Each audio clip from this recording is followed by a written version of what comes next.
Welcome to this week's edition of Black Authors Matter TV, where we interview the latest movers and shakers in the African American literary community.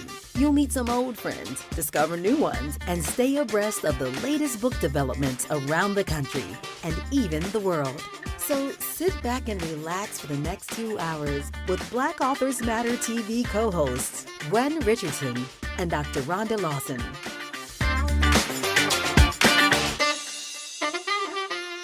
Good evening. It is the month of May. It's May 7th, and you've reached Black Authors Matter TV. I'm Gwen Richardson, your host for tonight, along with my co-host, Dr. Rhonda Lawson. Good evening, everyone. And I hope everyone's having a great week so far. And we do have an amazing show again tonight. But before we bring on our first guest, I do want to just make the announcement about next week's amazing show, Black Authors Matter TV Awards. We do this every year, and the most compelling interviews in 14 categories. You all voted, and the winners are going to receive their awards and be announced next Tuesday night, right here from 7 to 9 p.m. It's always a grand night, and we look forward to it. So for our first guest, and we have some announcements that we'll make at the end of this first interview, but we'll bring on our first guest, and she's written an amazing children's book. It's called Slavery and the African American Story, and she's going to tell you why she decided to make this a children's book topic, but she does it from a child's perspective, and it's a very informative book and a timely book. So Patricia Williams Dockery, welcome to Black Authors Matter TV. Thank you. Thank you for having me. So full disclosure, slavery and the African American story is sorry, you can't see it, is a part of, I'm sorry, can you hear me? I see you put it in front of you. Oh, I can't, okay, yeah. Put it in front of you and close to you. Yeah, that's right. Okay, awesome. So it is in a series of books, the Race to the Truth series, which Penguin Random House has developed. So this one is about African American history. There's one about Native American history, Chinese exclusion in America and in American history, etc. So mine was one of the first two that came out. And so I actually was approached to write the book because I had written a young adult novel, and my editor thought that I was the right person to do this book. And I have to say that because I'm an anthropologist and I teach African American history and culture, I'm a Black nationalist. I am for our people, and I believe wholeheartedly in the importance of education. I jumped at the opportunity to write this book. In terms of developing the scope and the outline, all of that was mine. They just wanted a topic. They wanted the topic to be this topic, but I developed, every bit of information that is in the book. And so I'm really proud about it. And it is even though it's written for middle schoolers, I think everybody should read it. Sure. And I was just going to ask. It was still your inspiration. You were just approached because you're so inspirational with what you do. You're wonderful. Thank you. Thank you. And you're an instructor at Morgan State University?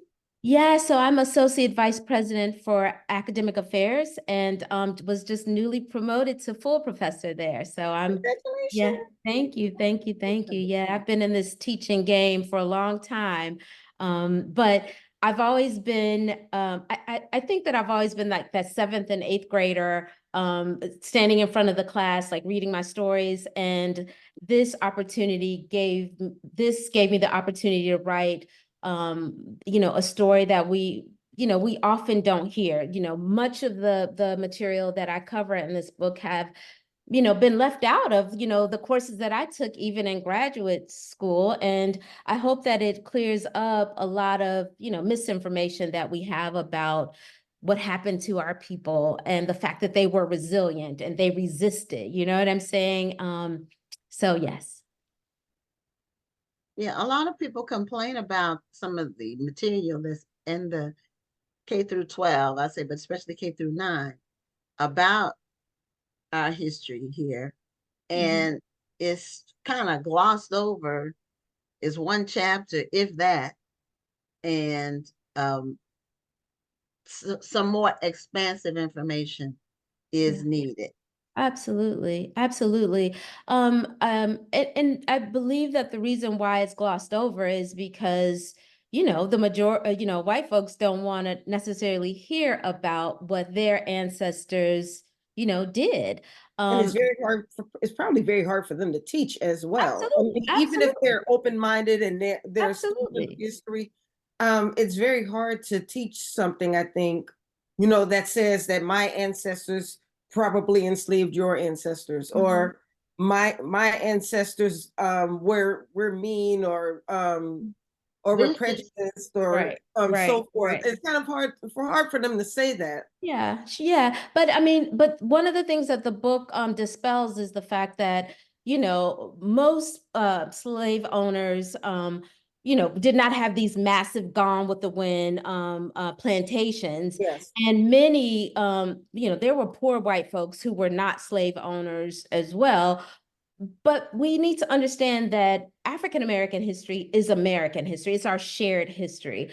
A couple of points that I just feel like, we just need to go on the record and talk about is when I grew up, I learned that, like millions of enslaved Africans were brought to the United States. Now, the truth of the matter is there were upwards of 10, 12 million and probably more enslaved Africans that were captured from the west coast of Africa, Senegambia, Angola, and those places, West Central Africa. But only 3% of those captured Africans came to the United States. So we're talking about, roughly about 400,000 trafficked Africans came to the United States. We also know that it was 2 to 1 men to women. And so one of the chapters in my book is on the research of my former graduate student. Now she's a newly minted PhD, Dr. Jennifer Caldwell. She is a geneticist at LSU. It's based on her research. And what we know is that those 71,000, roughly 71,000 African women are the mitochondrial mothers to all of us African Americans today, because there were like roughly 400,000 enslaved Africans who were captured Africans who were here. And of that, only 71,000 were Black women. So talk about Black girl magic. We are, the descendants of 71,000, only 71,000 Black women. Now, of course, through the years and years and years of, importation and just, slavery, domestic slavery in the country after the international transport was abolished, was prohibited. By the end of slavery, we had roughly, upwards of 2-3 million enslaved people in the South. So that says that, it tells us a lot. It tells us about the experiences of those Black women. It tells us the experience of Black women and men in terms of how they were bred to have more children. But it says a lot about our resilience and our staying power. And so I was happy to include that in the book.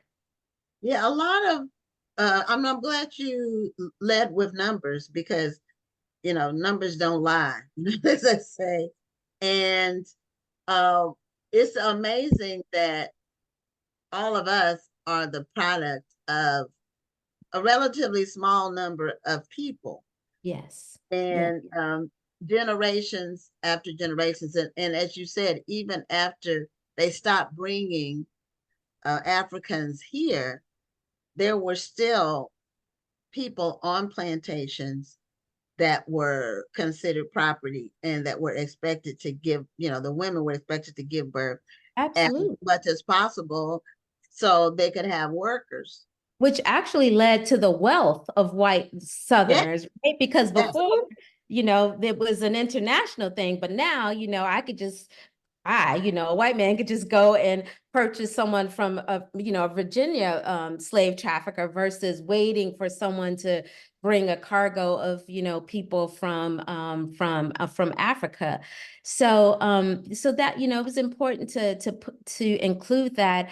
And also the fact that, we had sitting presidents who were slave owners, and that, the colonists were toiling with the idea of slavery even before the United States was formed.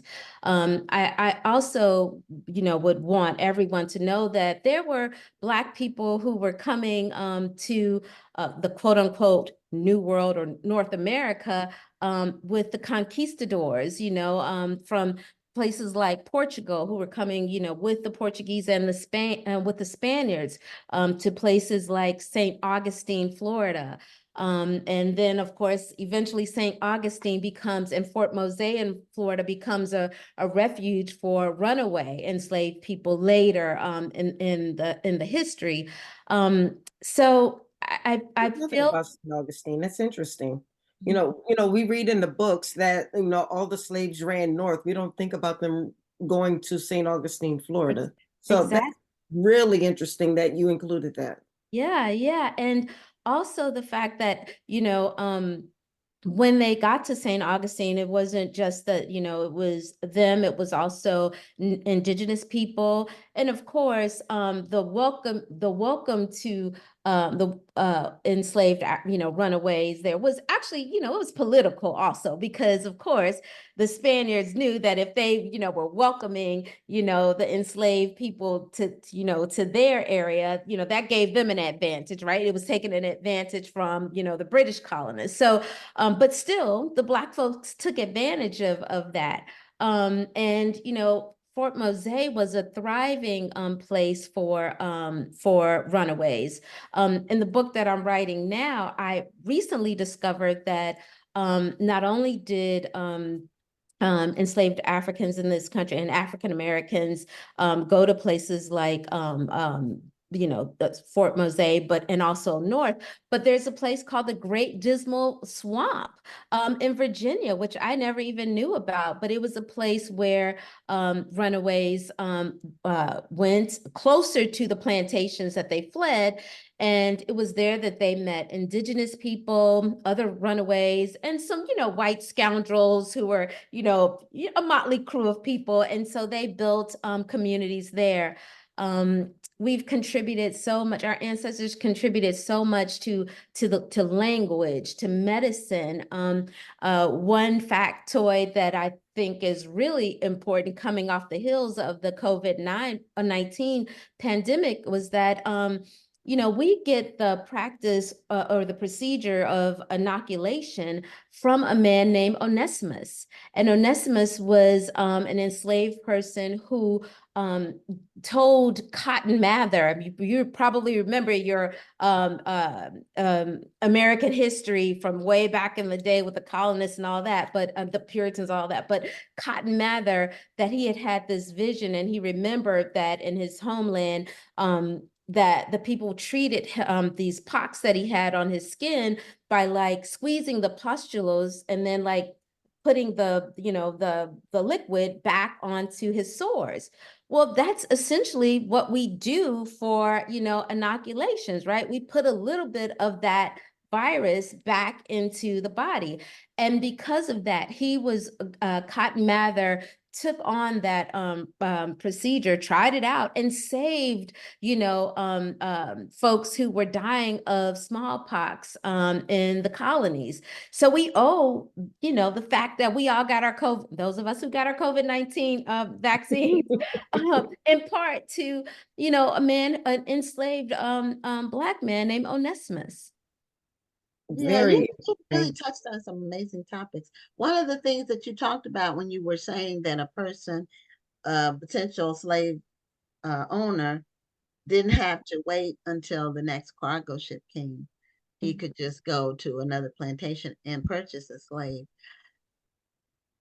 It's also a part of that is that the Africans that came on the ships had to be indoctrinated. Sometimes it was very difficult because they were free people. Whereas Mhm. a person born on a plantation is born into slavery, and Mhm. that's all they know, Mhm. which would make them more uh, able to be trained and taught, and more subservient Yeah. naturally, just because they don't know any different. Mhm. They've Mhm. been born into it.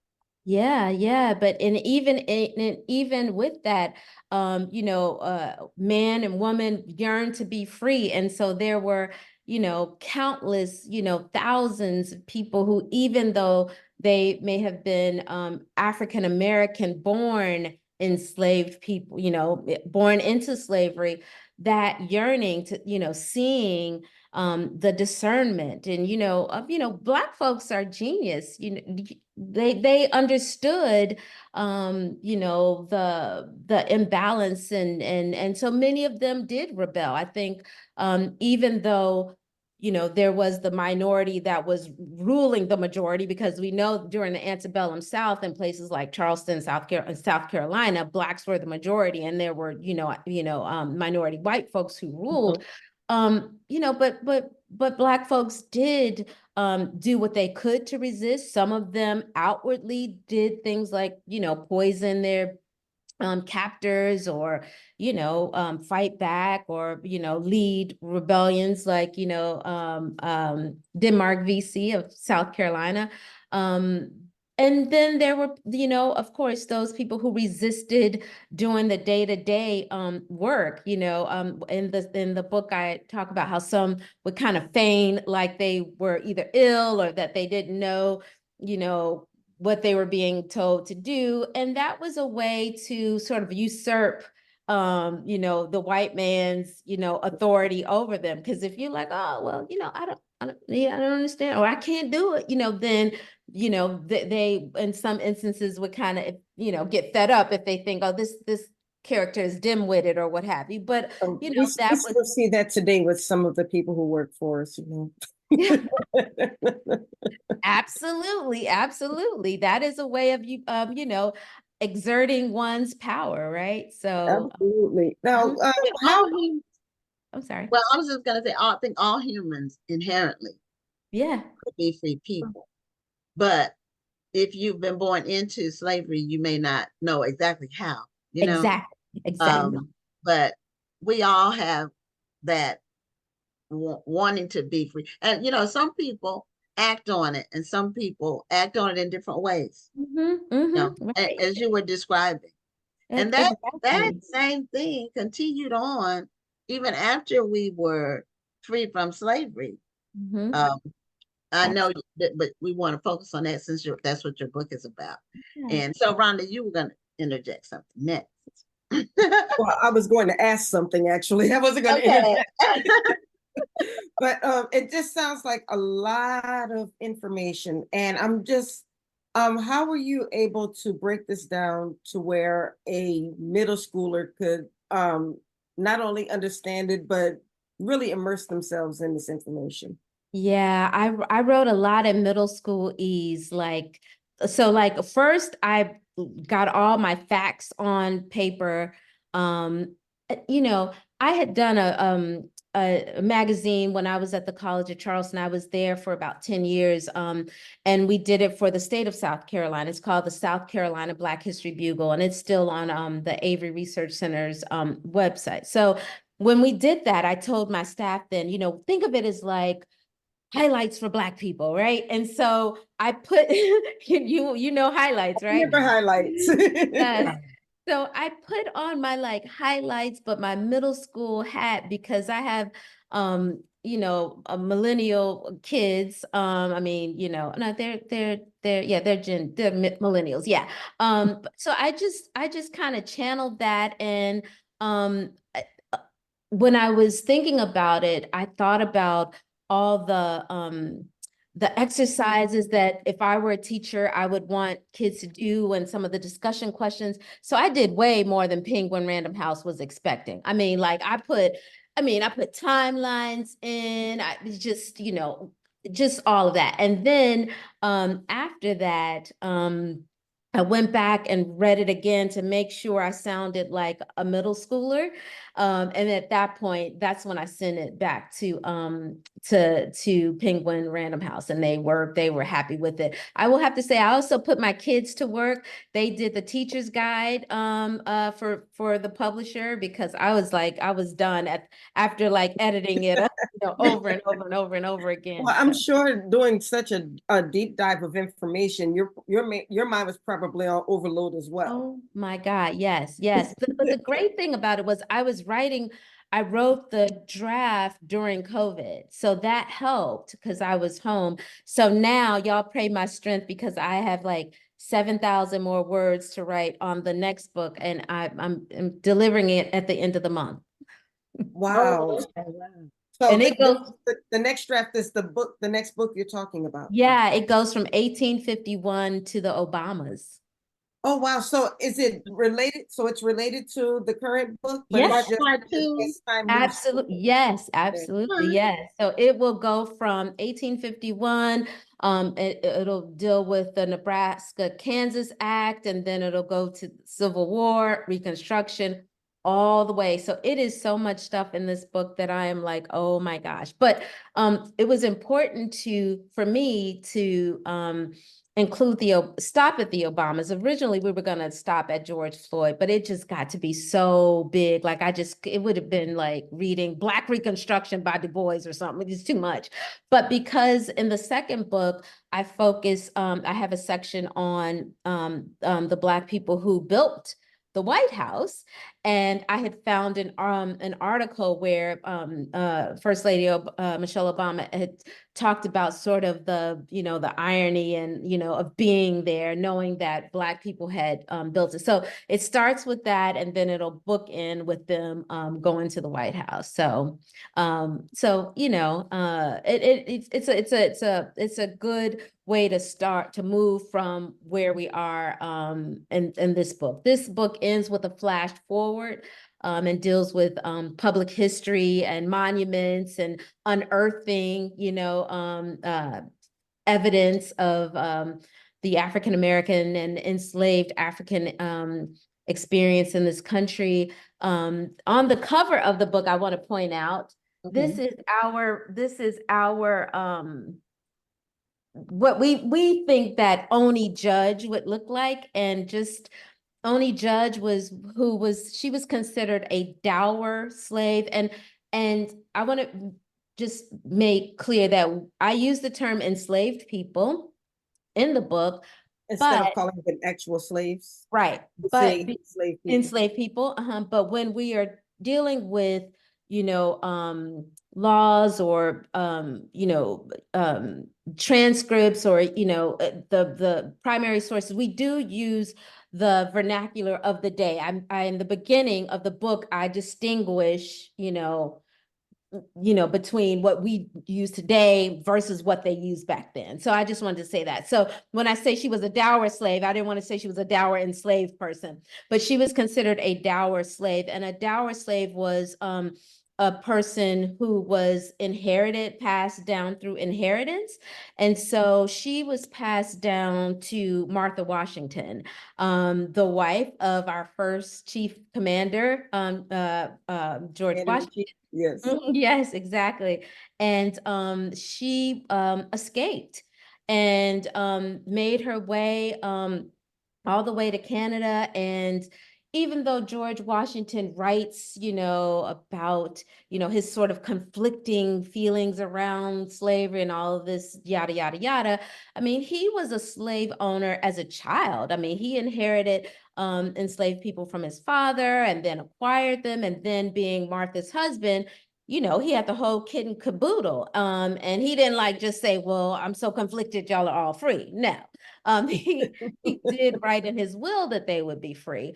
And while I'm here, y'all got work to do. Exactly. Right, so I have to be dead Exactly. for you to have some freedom. I know, Yeah, right? I mean, that's ballsy. Let me just leave it at that. Exactly. But that's white supremacy too, right? White male supremacy. But we won't get let Martha off the hook because he dies first, and then she doesn't want to like let his people go. Well, he's not gonna do any actual work. Well, right. And actually, But let me she's not used to working, and now you're saying That's what that I'm because her saying. husband died, now she has to go to He's work. not gonna do any right, work. right. And technically they were quote unquote hers, the ones that we're referencing here. But the bottom line is only Judge got away from those jokers, and she, you know, lived out her days. She did an interview for a journalist that ran in a paper, and so I include excerpts from that article. Sadly, she did, you know, die impoverished, but she died on her own terms. She did not die being the servant, the handmaiden of, you know, someone. She was not someone's property. She was able to breathe air as a free person, and live freely. So for me, resistance and resilience go hand in hand and lockstep with the genius of our ancestors and all that they were forced to contribute to this nation. And you know that we are the beneficiaries of, you know. Beautiful, We owe them beautifully so spoken. much. We have a number of people in the comments who are Yeah, asking. yeah. Oh, okay. They're Oh, asking. no, so go ahead, Ron, because I was gonna do that next. People are asking questions Oh, okay. about one person in particular said, how can she get a few of the first book as gifts? And she said she can't wait for the second book. So she can purchase the book on Amazon. So their price so economically, they're just $8.99. So you can purchase them there on the Penguin page. Yeah. Yeah, I And did then put we the get it. Penguin link in the chat. So if anybody's watching and you'd like to order the book, you can just click on the link that we put in the chat and you can order the book that way. Are people able to get signed copies? Yeah. So if they want to get signed copies, tell them to they'll need to just email me. We'll have to figure it out because I do have some books here. They can buy them from me and I can send them to them. So just you could, if you would want to give them my email address, that's perfectly fine. Well, what we can do, Absolutely. because we're at the end of the show, if Oh, you I'm can sorry. email me back your information about how people can get the autographed copies, and then we'll put it in the chat app, Okay. put it in the chat after the show, and then Okay. people can get your book. Oh, So I my have goodness. one final question, if you can answer it kind of sort of quickly. I don't know if it's a quick answer or not, but what kind of response are you getting from the schools that have adopted your book or required the book? Great response from Black teachers, white administrators, Black administrators, Black kids. So great response. You know, I haven't, you know, no one has said ban this book yet, but that's probably because they just, you know, the people who are doing a ban and don't really know about it yet. But you know, sometimes banning the book is like the best thing that they could do because Yes, when they ban your book, that means you're about to sell 1 million copies. Yeah, So banned books become absolutely, bestsellers. So absolutely. you know, So yes, it makes them people want them. So Mhm. and Yeah. you know, people might not have heard about the book if it wasn't banned. You know, it's Exactly. having a reverse effect than what I believe was intended. So Yes. anyway, Patricia, thank you so much for being a guest on Black Office Thank yes, you. truly enjoyed the conversation. And you're right down the street from me. I live in the DMV as well. I'm in Accokeek, Maryland, and you're in Baltimore, right? Okay, I'm in Potomac. I work in Baltimore. I live in Oh, Potomac. you're in Potomac. You with the yeah. rich folks. Okay, Oh, so with Dr. Rhonda, please let's get together. yes, let's get together. Yes. I appreciate you all thinking of me, and I'll get whoever needs some books, and we may be able to get some free books. I can ask Penguin. So if there's some that's teachers that need some, to just, you know, send me a little note. That's Okay. wonderful. All Okay, righty. thanks so Take much. care, Have a y'all. great evening. Okay. Thank you. Bye-bye. Have a great night. You too. Bye-bye. Bye-bye. Okay, so that was an amazing conversation. I have a couple of housekeeping notes. May 21st, which is 2 weeks from now, we have our book club kickback with Alyssa Cole. And those who want to participate in the conversation The book is One of Us Knows. It's a new book. And I believe, Rhonda, this is going to be the first book I'm going to listen to. I've never listened to a book. So, Okay. but Audible had a 30-day free trial. I'm a believer in free trials, and then I cancel on the 28th day. But I am going, I think I'm going to listen to this one just to see how it goes. And for those who want to register for National Black Book Festival, we already have confirmed all of our featured authors for this year. You can find them on the website. And if you want to register, we do expect to sell out of our vendor space by June. And finally, before we bring on our next guest, Rhonda, I wanted to let you know that I finally got a chance to watch American Fiction. Oh, really? I How'd watched, you like it? it had a whole bunch of laugh out loud moments Mm-hmm. when the things that he was trying to do, he couldn't do. And for those who haven't seen it, I'm even thinking about maybe having a segment where we discuss that movie because it's totally relevant to what we talk about every week. And he was trying to write one way, the industry just wanted to put him in a box. And Right. then he thought he was breaking out of the box, and he said, this is one of the best quotes. He said, the dumber I act, the richer I get, or something like that. Yeah. The stupider I appear to be, the more money they offer me. Yeah. It's so funny. He wrote that book thinking that they were going to reject it, and they Right. loved it. And then when he did the title that he wanted to change it to, and his agent said, no, we can't do that. And he did it, and they were like, we love it. After they thought about it. It was so upset. It was a satire, but it had a lot of realism to it. And Yes. he did a very good job in that role. The actor did. Right. His last name is Wright. What's his first name? Jeffrey. Jeffrey. He did a really good job. So our next guest is Farrah Rochon. I think I'm pronouncing her first name right, like Farrah. But Yeah, believe me. she's been on the show, but it's been a while. She was on the show the first year of Black Authors Matter TV. And So long ago. yeah, a long time ago in 2020 was when she was on.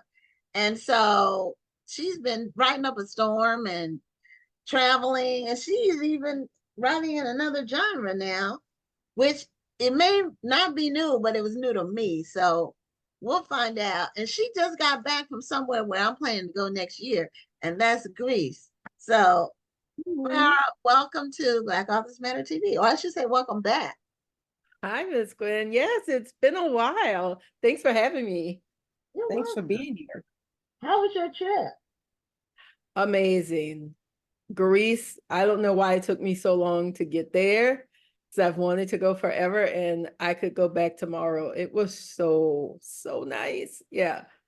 Yeah, my daughter went last year on a trip there, and she loved it. And so next year, she and I are going on a Mediterranean cruise. Oh, yeah. Greece, and she loves Santorini, I think the best, but she loved the That's whole thing. That's one of my regrets. The whole time I was living in Europe, that was one country I did not make it to, and I was so upset. So now I have to go back.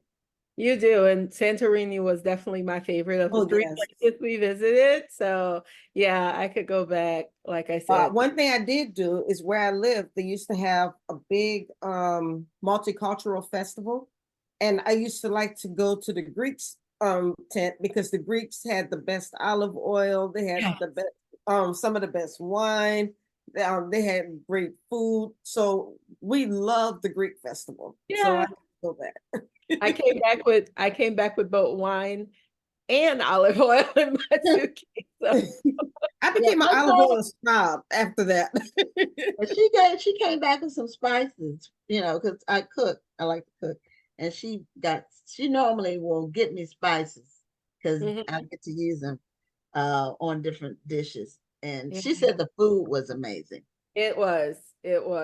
I've been eating it since I came back. I went into New Orleans to the the one shop that sells, homemade pitas, and I've been eating Greek food since I came back. So highly recommend going. Yes, very much. Okay, well, you've been doing a lot of writing, and you're now doing the young adult fiction. It looks like it's the not horror, but supernatural thriller. How would you characterize it? So it is. I just had my second Twisted Tale with Disney. It's a young adult, more of a fantasy fairy tale slash, I guess, paranormal Okay. series. Some of them are, mine are more historical fantasy fairy tale books. But it's a long running series that they have, and it's basically just a twist on classic Disney movies. Basically, what if this had happened instead of what actually happened in the movie? That makes it fun. Yeah, it is. It's very fun because anybody who knows me knows I am a huge Disney fan. So getting to play around with their characters is pretty cool.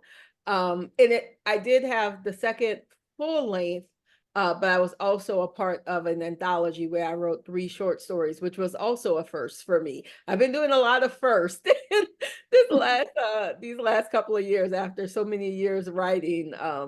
It's cool to, do things that are new and different and fresh for me. So So you yeah, have 18 Twisted Tales, correct? I think they're up to 17 or 18. I've done 2. It's 5 now, 5 different authors who write for Okay. the series. Oh. Um, and the first one I did was The Princess and the Frog. I'm pointing because I know he's right back there. I could probably take it off the shelf. It's Almost There, which is a twist on The Princess and the Frog, one of my favorite Ooh. movies. And the one that I just did that came out a month ago, it is called Fate Be Changed, and it's a twist on the movie Brave. I love it. I Yeah. love it. Okay, now I have to ask about Princess and the Frog because Princess and the Frog is based on Leah Chase. So Yes. how did Exactly. that go? How did you change that story up? Well, in my story, at the end of the movie, instead of killing off the Shadow Man, Tiana actually makes a deal with him. Ooh. And she's kind of forced to make a deal with him, but she gets to have her father come back, and they get to open the restaurant that she always did. But of course, there are consequences to everything. And it turns out that the deal she made with him, it caused some really bad things to start happening to the city of New Orleans. So she basically changed everything for the city by making that deal. Wow. It's We a get a fun. lot of adults wanting to read these stories because I know that these are children's stories, but this sounds so intriguing that Yeah. it makes me want to, my little 50-year-old self pick it up. No, it is. I wasn't necessarily surprised, but I guess a little about, how many adults, because it is young adult. They say 12 to 18 years old is what it's supposed to be written for. They're a lot darker than the movies, so they're definitely not for younger kids. But yeah, so many adults read it, the entire series, and so many of them have contacted me about the Tiana book, and there's some pretty deep themes in it. So I don't want to give too much away, but it's definitely, though geared to young adults read them all the time. That's who I get more fan mail and stuff from. I get it from adults. Yeah. Interesting. But I would, some people, the young adult fiction is going to be maybe less deep, for lack of a better way of saying it. Maybe a little bit lighter, not as dark as an adult dark book. Yeah. Well, I don't know. I mean, I guess it just kind of depends on what you're looking for. I mean, I use the examples of Harry Potter, which were supposed to be young readers, and a lot of adults were reading the series. Yeah. And then there's also Children of Blood and Bone, which is supposed to be a young reader, And I picked it up not knowing it was a young reader, and didn't realize it was a young reader until I got deep into the story and realized that the characters were kids. But it was such an intriguing story, it made me want to keep going. So Yeah. sometimes a good story is a good story, no matter what the age level. Yeah, I definitely think the Twisted Tales falls in that category where, you know, it is young adult, but there are definitely some dark themes and things that I like to say that the young adult books today are not like they were back when I was reading young adult. You know, they're definitely not fluffy. You can get into some pretty serious stuff. And even this would be in Disney. They gave me a lot of leeway to make this story a lot darker and a lot deeper than the movie. You know, I had 400 plus pages in which to delve into Tiana's background and get into things like the social status in the 1920s. This is Jim Crow South. You know, it's a lot less Disney-fied, I like to say, than what Disney does in their movies. So yeah, I got to explore a lot of themes that you wouldn't necessarily think Disney movie, you know, kids. It's a really good series. I'm having the best time writing it. And when I was in Greece, I actually got the chance to announce my next book with Disney, which is going to be it's going to be published in January of next year, but it is an origin story of the Muses from Hercules. So I am so excited about it. And I got to announce it live from the Acropolis in Athens. So it was like the coolest, you know, That book is so cool. ever. So what was it? Did you go there for business to do that, or Oh, no. were you on vacation and you just did it while you were on vacation? Oh, no, it just happened to line up that Okay. the book, because everything is very secret when it comes to Disney. They try to keep everything close to the vest. And the cover hasn't been revealed yet, but someone showed me that the book was already on Amazon for a pre-order. And I thought, oh my goodness, no one is supposed to know about this yet. So I contacted them and I said, well, since the cat's already out of the bag, I'm going to, wouldn't this be cool? And they thought, yeah, that would be cool. So do it. So it just lined up perfectly See, with that's my what you call support. They just say, go ahead and do it. It's going to be cool. We know you're going to do a good job. I love it. Yes. That's Yes. support and trust. Yeah, so it was awesome. It was awesome. And that book is probably the most fun I've had writing a book. So I can't wait to reveal the cover and have people read, you know, the origin story of the Muses. Wonderful. Now Now you you can went get the go ahead, Gwen. well, no, you go. I remember my question. No, I was just saying you're going to be at the Black Ink Festival later this Yes. month as well. And It's on Saturday, yeah. oh my goodness, it's this coming Saturday? Yes. You're right, it is this coming Saturday. Time Charleston? flies. Isn't it in Charleston? No, it's gonna be in New Orleans. New Orleans. Orleans. Oh, okay. Okay. There was Yes, another Black Ink something that I thought was in Charleston. no, I don't know about that one. Okay. Yeah. Okay. I might have the name wrong of the event. But Okay.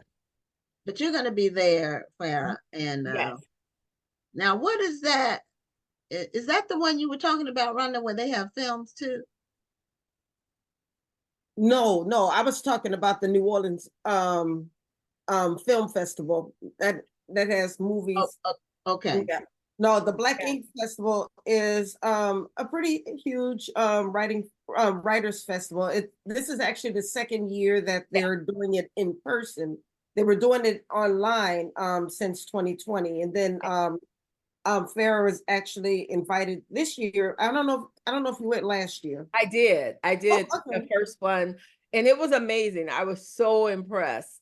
It takes place in City Park, the pavilion, the Court of Two Sisters Pavilion, I think it's called. And it was so well attended. It was so well just organized. You know, the way it was organized was wonderful. So yes, I'm looking so forward to attending again. I think there's 85 authors who are going to be there. I'm one of the featured authors. So there's a stage throughout the day where they bring featured authors up on stage and, hold interviews, but the entire time people are getting their books signed and chatting. It was just so awesome last year. So I was so happy that she was doing it again. It's Michelle Jackson, who put this together. So yeah, I will be there. Unfortunately, I guess fortunately, I have a book that just came out, but unfortunately the one that's coming out, you can see it up here. I always also have it here. It doesn't come out for another couple of weeks, so I won't have my new romance. So Oh, but that's for people to okay. buy, You can but just tell everybody about it. exactly, I will have it because I'm actually launching the pre-order campaign for this book tomorrow. And it's very special because I'm partnering with a local animal rescue. It's part of my French. I keep saying it, showing it. It's called Part of My Frenchie. Frenchy, like part of my French or whatever, but you did Yeah. Frenchy. Okay. French Like, as in a French bulldog. It's set in a doggy daycare that's set in New Orleans. And I am partnering with a local animal rescue where I'm giving $1 for every book that's pre-ordered through one of my local indies. I've just, I'm dog people. We're dog people in my family, and most of them have been rescues. So I thought, instead of buying a bunch of like stickers and stuff that people usually do for pre-order campaigns, why not give that money to a place that can really use it? So I will be asking people to pre-order on Saturday and, until the book releases on June 4th. But I'm excited. I'm excited about launching the pre-order campaign tomorrow, and on Saturday meeting up with some author friends who will be there, and just all the people who came out last year. I'm hoping we get some of them this year too, because it was fabulous last year. Well, that's nice, and such kind words about Michelle. I just recently met Michelle face to face, and well, face to face over Zoom, but it's still face to face. And yeah, she's a very nice lady. She's doing a lot of great things in the literary community. So I'm really happy for her and what she's doing with Black Ink Festival. Yeah, it should be good. now, how is it? How do you manage shifting from one genre to another with your writing, with Yeah. romance, and then And how many genres are you writing in? So it is just the YA fantasy, and of course I'm always going to write romance. That's what I've been doing forever, and I love it. But when the opportunity came to write for Disney and to write in YA, I had to take it because I love Disney, and I just thought it would be a cool challenge. And it actually works better than I thought. I kind of see it as each book is a palate cleanser. It's like I write a romance and then I switch to the YA book, and it's like, okay, it's something different.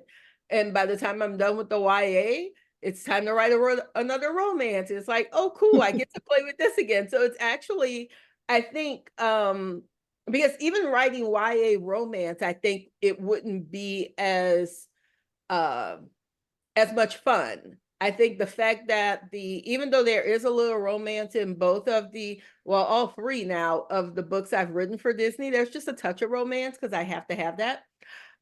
It's not, it's not the sole purpose of the book. It's not the genre. So it's different enough to where, like I said, it's a little palate cleanser. I get to play in these two different worlds, and it just works. That's really, really good to hear. And there are people who are writing in multiple genres, switching from one to another altogether, or like or, Yeah. It keeps it fun, it keeps it interesting. You don't feel like you've put yourself into a box, and you get to exercise your writing chops on something new. Yes, I didn't realize I was as creative as I am. This really writing the fantasy, because I always said that I never wanted to write something where I had to create my own world or historical, because you have to do so much research with that. And basically the Disney books are all of those things I always said I would never write. Historical, both of them, all three of them now have been historical in ways, and lots of fantasy. But it's really cool. And I remember the first time with the Tiana book, my editor could tell I was holding back. And she said, just let your imagination run wild. And when I did, I just started having fun. It was just so fun and so different, that, yeah, I really like going between the two. And I really like writing the young adult fantasies as well. I was actually just going to ask, when you're writing these young adult fantasy books, I know you said that you didn't want to do all of the research that it would take to do a historical fiction book or a science fiction book. I know a lot of times science fiction authors say that they can do it. It's not that much research. Yes, it is. You have to make all of that make sense. Yeah. But when you're writing these young adult books, are you just really just letting your imagination go wild and you're writing down what's in your imagination, or do you have to really work hard to still, in a way, try to stay true to the original story? That's the one thing that's different with the books I write. I am dealing with Disney stories. And even though it's a twist and we get to go off on, do our own thing, we still have to respect the characters in that world they've created. And believe me, they will let me know if I've gone a little too far with things. So it is, unlike if it were a book that I just came up with the story myself, I do have to stay in the parameters of the Disney story. So, but I also realized after a while that I have to do a ton of research no matter what. Like, pardon my Frenchie, I love dogs, but I've never had a doggy daycare. I've never put my dog at a real doggy daycare before. And then the hero in my book is ex-military. And even though I have a lot of military people in my family, I still had to do a ton of research on that. And, owning a business, my heroine she owns her own business. It's just a lot. You have to do the research no matter what. And when I came to that realization, I realized, yeah, I got to do the work no matter what. So you just make it work for the books. But no matter what, it's all fun too, because this book, I think of it as my first true rom-com. I know people talked about my other series as being a rom-com. I think it was a little heavier than that. I think any book that has a illustrated cover, people like to call them rom-coms now. This one, I think, is a rom-com. I just wanted something fun that would make me laugh and hopefully make other people laugh. And I just think having the cute dogs in it makes it, just makes it a lot more fun. Now, one thing, can you hold up the book behind you? The other one.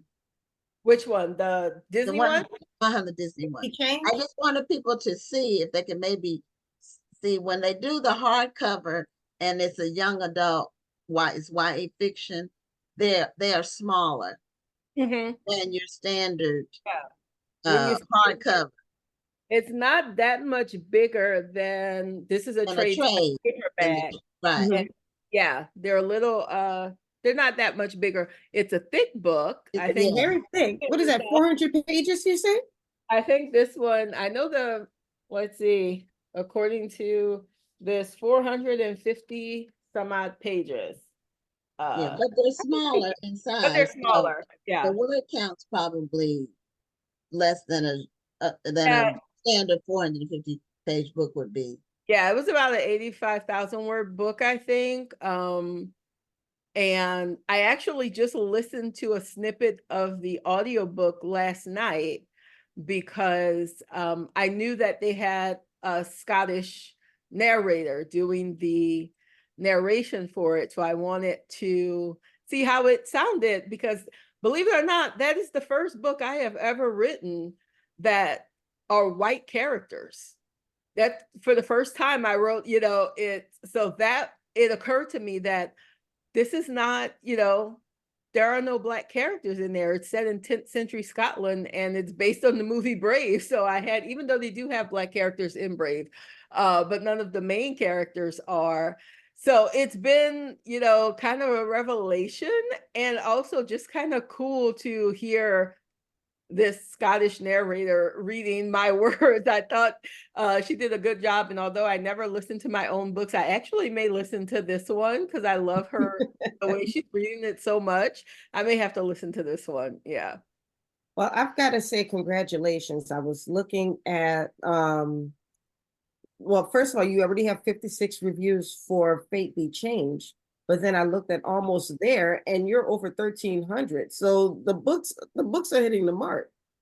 I never look at reviews, so I don't know. I had no idea Fate Be Changed had that many. I'll look at the first few that I remember you telling. Yeah. I remember you saying that almost 4 years ago when you were on the show, because I was saying I read all of my reviews. I am not that evolved yet. I am not going to. Well, I tell people, I mean, it's okay to read the reviews. Don't feel like if somebody gives you a bad review, you don't have to go into a shell and put the covers over your head and say, I'm never writing again. You don't have to do that. Sometimes people are just haters.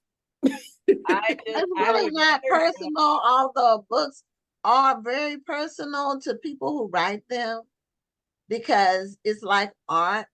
It is art. And so, but you really can't take it personally since they don't personally know you. But I can understand why you say you don't read them, but I read them because I have inquiring minds have to know.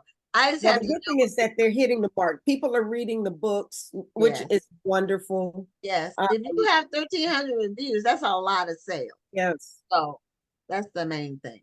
The series is it's a pretty popular series.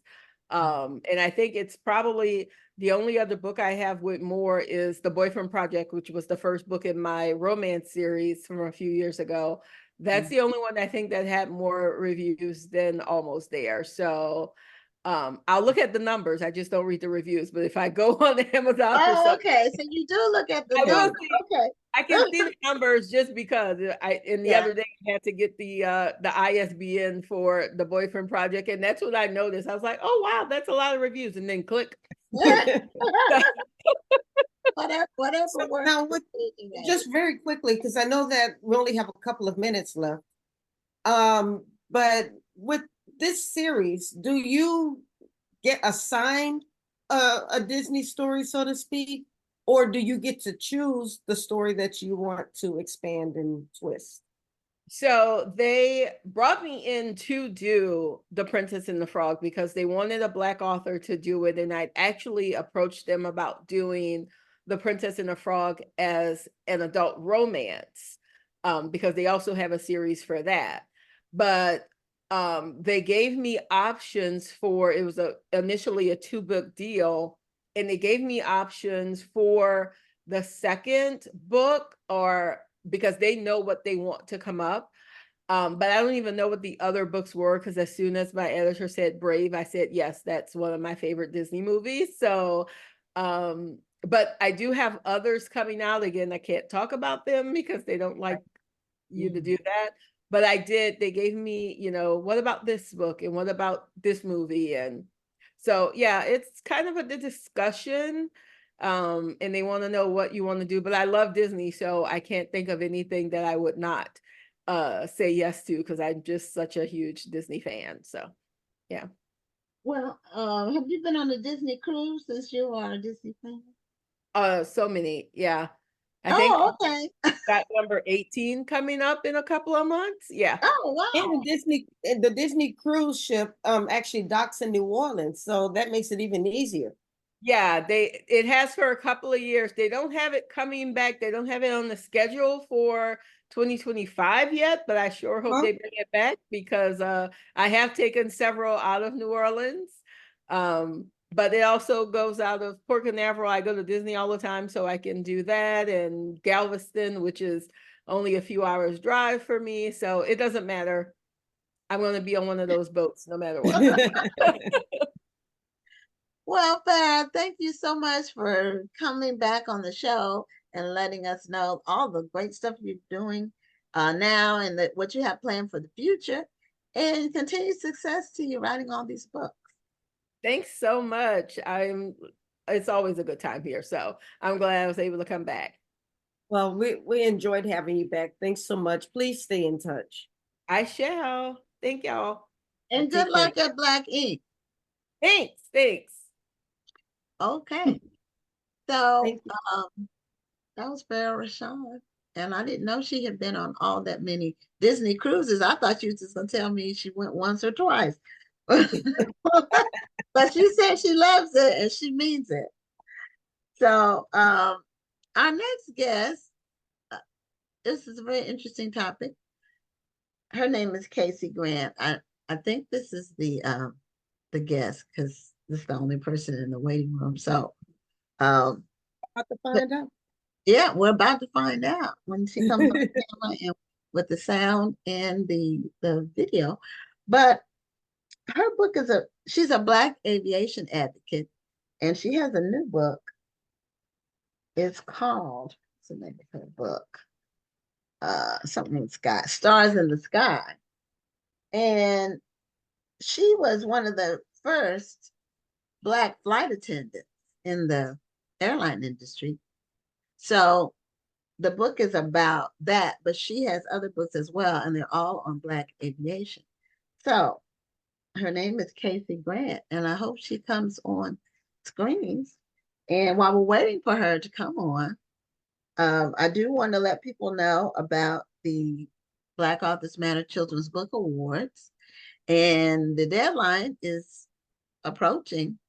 It's June 3rd. So if you want to enter, if you have a children's book and you want to enter it in the awards process, go to BlackAuthorsMatterBookAwards.com, and all the information is there.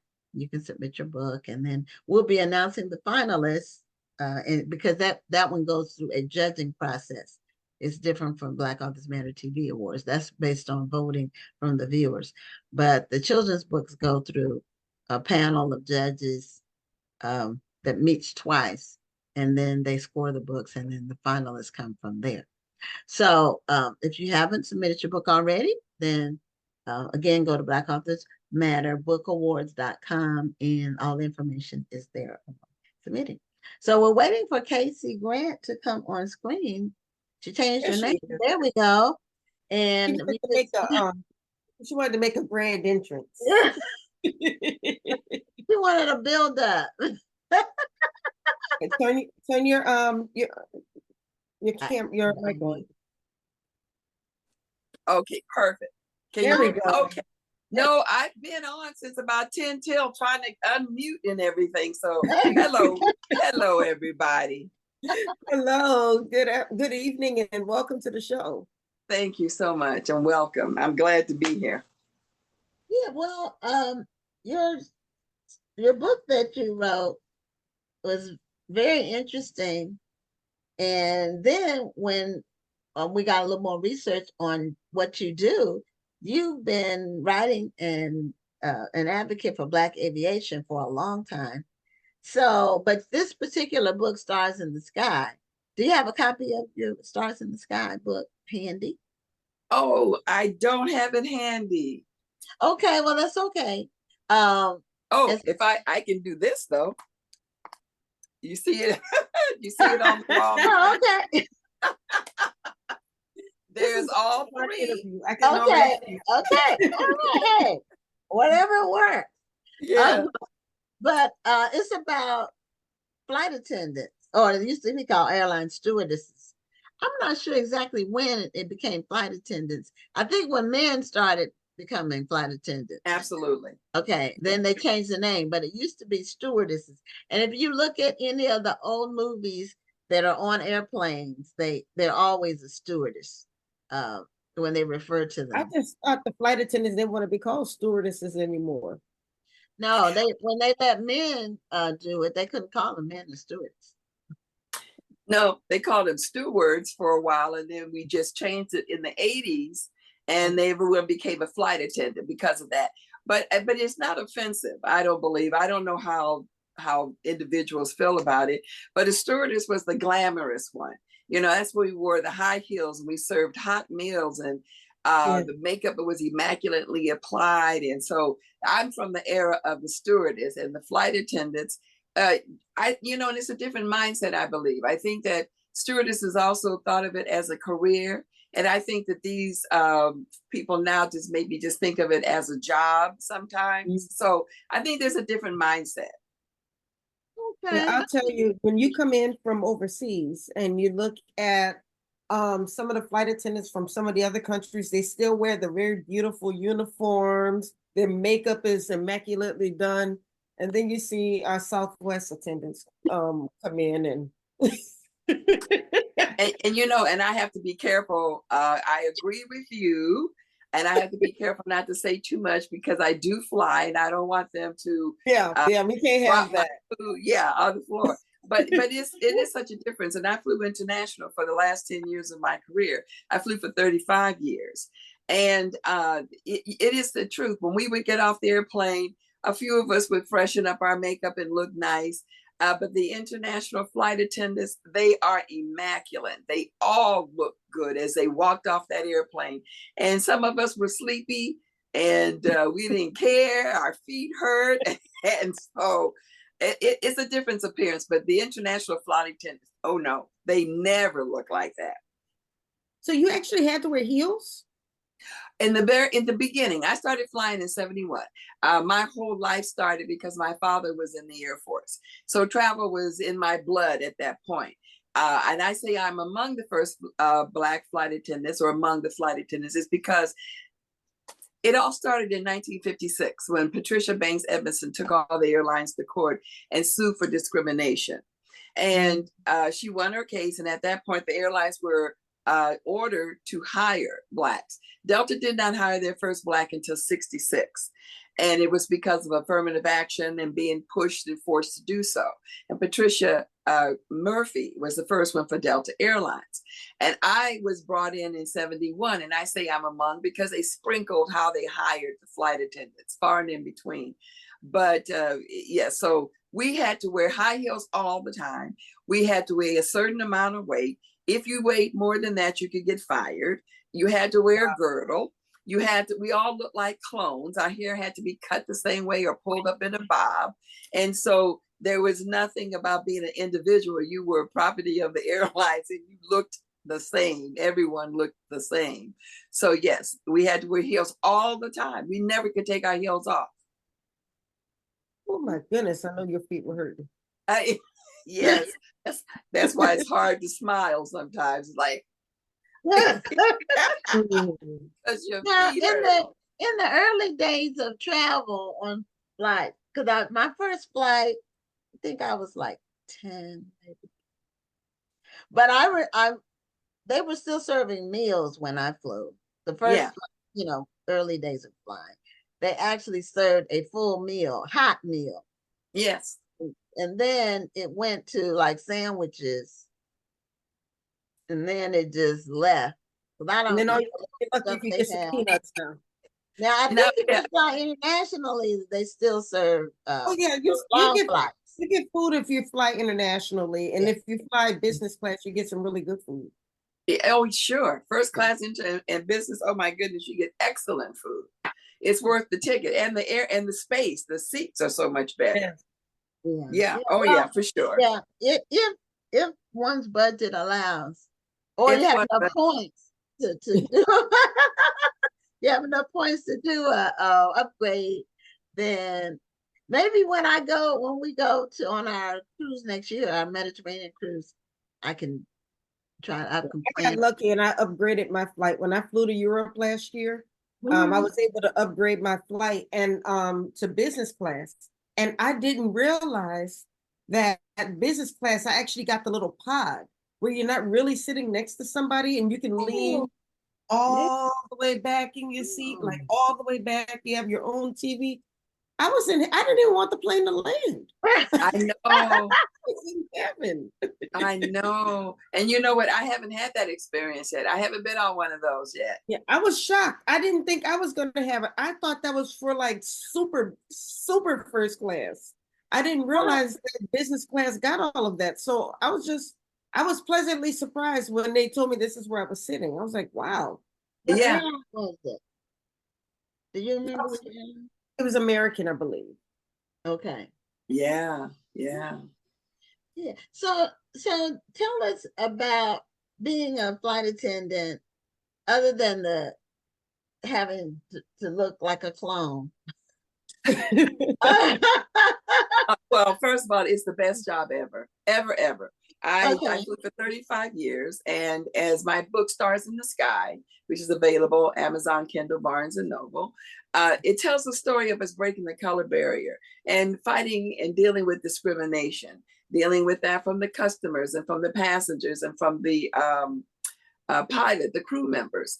And it was different stories for all of us, but all of us really, for every airline, we all have a common story of how we really had to be brave and how we had to hold our heads up high.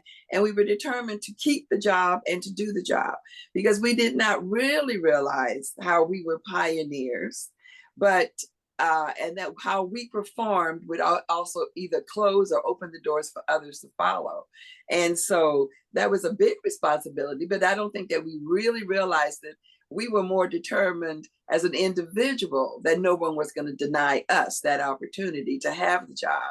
So for 35 years, I flew domestic, and for the last 10 years, I flew international, which was a difference in attitude and people and the different cultures and so forth. And so it was a different experience to fly international. Wow. Now, what made you? And at that time, I would have to call it bravery. What gave you the bravery to say, this is the job that I want? I mean, because you were a trailblazer, so I'm sure that you didn't see a lot of people who looked like you prior to you pursuing being a flight attendant or stewardess in that case. Yes. Well, my father was Air Force, as I said. So I started school in England. I lived in Tripoli, North Africa, and California. So travel and the exposure to different people was in my spirit and in my soul. So I knew I wanted to see other lifestyles and travel all over the world. Only way I could see it happening was joining the service. And my girlfriend joined ahead of me, and she said, don't do it. It's terrible. It's hard. And so I said, okay. And so at that point, my boss, when I worked at the University of Illinois, my boss is the one that encouraged me to do it, actually, because Jet had articles on Black girls trying to get the job and being denied. So I never thought I would become a stewardess. The idea was planted by my boss. And when she followed through and everything started to grow, then I started to dream. But there was no need in dreaming in something that was impossible, because society was not accepting us to do that. And so once I got it, I wasn't going to let it go. That's for sure. You see how wonderful the job is, and adventurous, and meeting movie stars and having a good time and only working a couple of days a week. Shoot, nobody was taking that from me. I know that's right. Yeah. Yeah. Now, what year did you stop? When did you retire from flying as a flight attendant? Yeah, 2005. Okay. So I've been retired a while. Yeah. So since then, do you work with, are there organizations you work with that encourage other people to enter the field, or is it just basically wide open now for everyone? Well, I don't think that the quota is still up to par. Delta just got their second female captain. And the first one was probably about 5 years ago. So I think in different fields, we still are behind in filling that the positions of people of color. I work with Gigi Coleman, who is Betsy Coleman's great niece. And she has an academy that it encourages the youth to go into aviation and so forth. And so I do deal with her in helping and speaking with the students. And I go to schools and I speak about, the different positions in aviation. It's not just stewardess and captain. You could become a doctor, you can become a nurse, you can go in air traffic control, management. So I try to encourage us to go into aviation, which I think is a field that people are not introduced to. And so that's my mission. And in my books, when I go around with my book signings, it's another thing. So I'm all about making sure we know the Black flight attendants' history. Our part in history needs to be known and recognized. And so that is my mission when I am out talking and book signings, to encourage our youth and to also get the story out. Now, as you're talking with kids, you also created Black Aviation Day. It's International Black Aviation Day. IBAD. That's the acronym, and I love it. IBAD. And so, I created that. It's February the 16th, and at that point, my third book, the Red Book, is formatted for the school system.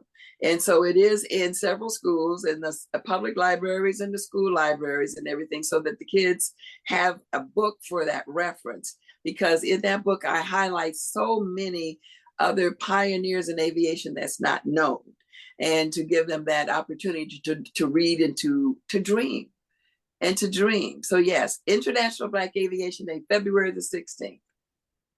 Okay, well, that's good to know for next year. So we can, if the show, well, the week of whenever that falls, we can announce it on the show. Please, yes. Please, I'd love that. Yeah, we have because Saturday was National Black Authors Day. This past Saturday. Yes. And, I found about that I forgot how I found out about it, but then I found out about, normally I don't find out about these days until after they passed or, on the day. But this time I found out about the National Black Authors Day like a week before. Okay. So I was able to, promote it and talk about it. And I had post about it and had a lot of people comment. I got a lot of that post got a lot of traction. So I need to say February 16th is International Black Aviation Day. Correct. Okay.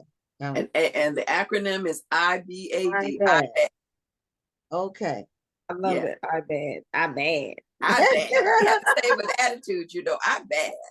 So yes. What makes that even more special is that you got into this field and there weren't a lot of people who looked like you, but you were one of the trailblazers. So there are probably young Black girls who saw what was possible, and they became flight attendants because they saw you. And now with IBAD, and you are encouraging more young African Americans to get into this field. How does that feel that, you may not have had trailblazers, but you became the trailblazer? You know what? Sometimes I just have to pinch myself because I'm so busy doing what I'm doing that I don't have a lot of time until someone points it out to me and says, how does it feel? Then I have to think about, it feels pretty good, actually. It's my mission. It's my passion. It isn't about Casey Grant. It's about the story of the Black flight attendants. And as I like to say, Delta did not know a lot of things that we were going through. So it's not as though the company wasn't supportive. We never told Delta. We just dealt with the situations and we all stuck together. And I also like to let your audience know that your flight attendant is not there to serve you peanuts or water or Coca-Cola if you're lucky to get one. That is the second most important safety feature on your airplane. We are safety features. We go through training every year to be able to deal with first aid, evacuations, and so forth. And so you need to have your audience, I would like for them to realize that you need to have more respect for the flight attendants and all that they go through, because your lives are in their hands. Should any emergency come up, they know how to deal with and to be able to execute an evacuation in a timely manner. So it's very important that you realize how important that flight attendant is. Well, I will tell you, the flight attendants always make me feel better. I remember one time I was flying and we were going through turbulence. I looked at the flight attendants, and the flight attendants were sitting there laughing and talking. I'm like, okay, if they're relaxing, I'm going to relax. I do the same thing, Rhonda. I look at the flight attendants. And well, in addition to that, and I'm not a drinker, but on flights, I get I get my glass of wine. Now they used to, now they changed everything. So you have to basically get it before you get on the plane, or you have to wait, like depending on what's going on. But one flight I was on, the pilot announced we were gonna have some turbulence during the descent. And we weren't all that far from where we were going, where the destination. So I went back like I was going to the bathroom. I said to the flight attendant, ma'am, I cannot stand turbulence. So do you have some wine? Can you just give me one small bottles, and I'll drink it real fast. And so then by the time the turbulence got there, I was not feeling any pain at all. So but I look at the flight attendants. If they're calm, then I'm calm. Absolutely. That's your best indicator. And we also have a poker face, so you sometimes will never know. But but the point is that absolutely, we're trained, we're human. We're going to be, if it's a fearful situations, we can become upset also. But because of our training, we feel comfortable in dealing with whatever situation. I never had anything that made me want to quit. I always felt that the pilots were competent. Turbulence is part of it. It's part of it. And as I tell everyone, shoot, that's our opportunity. We get to sit down. So we're like, yeah, hit another air bump. That's a good point. That's a very good point. Yeah. So no, turbulence is just a bump in the road. Yeah, you have to really good. And I get when you fly all the time, I'm sure it's like that. Yeah. I don't fly that often. I might fly 2 or 3 times a year. I know Rhonda is always going somewhere, but I don't fly that much. So, and I always hope for a sunny day when I'm leaving and when I'm landing. But I pray for the pilots to be operating at their optimum. Sure. On the ground. That's what because that's the only thing holding you up there. 2 or 4 engines, however many it is, and some competent pilots. That's right. Oh no, you're absolutely right. You say a prayer, release it and let it go, because he wants to come home too. Right. Yes, exactly. So, but a lot of them start off in the Air Force. It's a good recruiting field or ground for the airlines. Probably what do you call it? Where you go, it's like a pool where they go from there. Some of them intend to go into commercial flying when they're in the Air Force. Exactly. Right. Yeah.